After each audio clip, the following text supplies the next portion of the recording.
Hello friends, welcome to Bharathi's kitchen. ఈరోజు వీడియోలో tasty instant breakfast recipe bread ఆమ్లెట్ని ఎలా ప్రిపేర్ చేసుకోవాలో చూపించబోతున్నాను.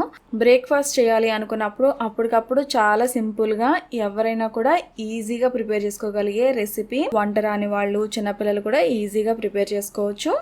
ఈ బ్రెడ్ ఆమ్లెట్ని మార్నింగ్ బ్రేక్ఫాస్ట్లా కానీ లేదంటే ఈవినింగ్ స్నాక్లా కూడా చాలా బాగుంటుంది. సో ఈ టేస్టీ బ్రెడ్ ఆమ్లెట్ని ఎలా ప్రిపేర్ చేసుకోవాలి ఇప్పుడు చూపిస్తాను. లేట్ చేయకుండా రెసిపీని స్టార్ట్ చేసేద్దాము. ఫస్ట్ ఈ రెసిపీ కోసం హాఫ్ ఆనియన్ తీసుకుని ఇలా ఈ సైజ్ ముక్కల కింద కట్ చేసుకుని తీసుకోవాలి. నెక్స్ట్ హాఫ్ టొమాటోని, 2 పచ్చిమిర్చి, అలానే కొద్దిగా కొత్తిమీరని కూడా తీసుకుని చాపర్లో బాగా చాప్ చేసుకోవాల్సి ఉంటుంది. ఈ హ్యాండ్ చాపర్లో వేసినట్లయితే మీకు ఈజీగా చిన్న పీసెస్ అనేవి అవుతాయి.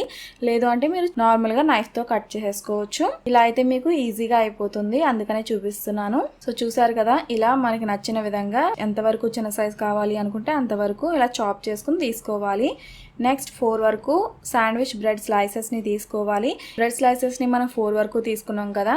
నెక్స్ట్ 5 ఎగ్స్ వరకు తీసుకుని విస్కర్తో కానీ లేదంటే ఫోర్క్తో కానీ బాగా బీట్ చేసుకోవాల్సి ఉంటుంది.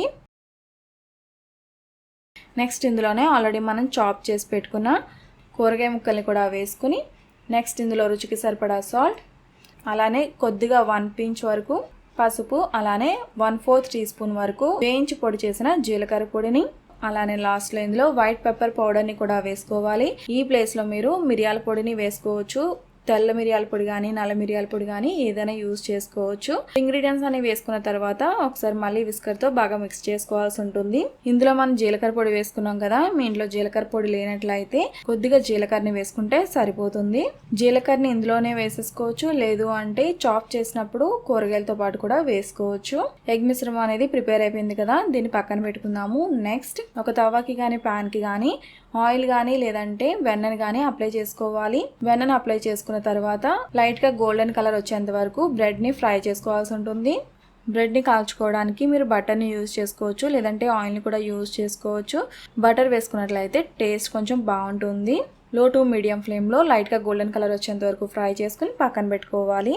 నెక్స్ట్ ఇలానే మిగతా బ్రెడ్ స్లైసెస్ ని కూడా ఇలానే ఫ్రై చేసుకోవాలి.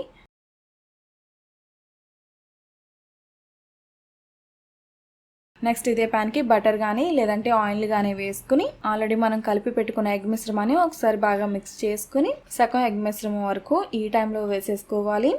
ప్యాన్ అంతా ఇలా స్ప్రెడ్ అయ్యేటట్టు పల్చగా వేసుకోవాల్సి ఉంటుంది. ఈ ఆమ్లెట్ని మీరు ఫ్రై చేసినప్పుడు లో టు మీడియం ఫ్లేమ్లో మాత్రమే ఫ్రై చేసుకోవాల్సి ఉంటుంది. హై ఫ్లేమ్లో అస్సలు ఫ్రై చేయకండి. ఎగ్ మిశ్రమాన్ని పెనం మీద వేసుకున్న వెంటనే బ్రెడ్ స్లైసెస్ని ఇలా అరేంజ్ చేసుకోవాల్సి ఉంటుంది. బ్రెడ్ని ఇలా ప్లేస్ చేసుకున్న తర్వాత మళ్ళీ ఒకసారి టర్న్ చేసుకోవాలి. నెక్స్ట్ ఈ ఆమ్లెట్ లైట్గా గోల్డెన్ కలర్లో ఫ్రై అయిన తర్వాత ఫ్లిప్ చేసుకోవాల్సి ఉంటుంది.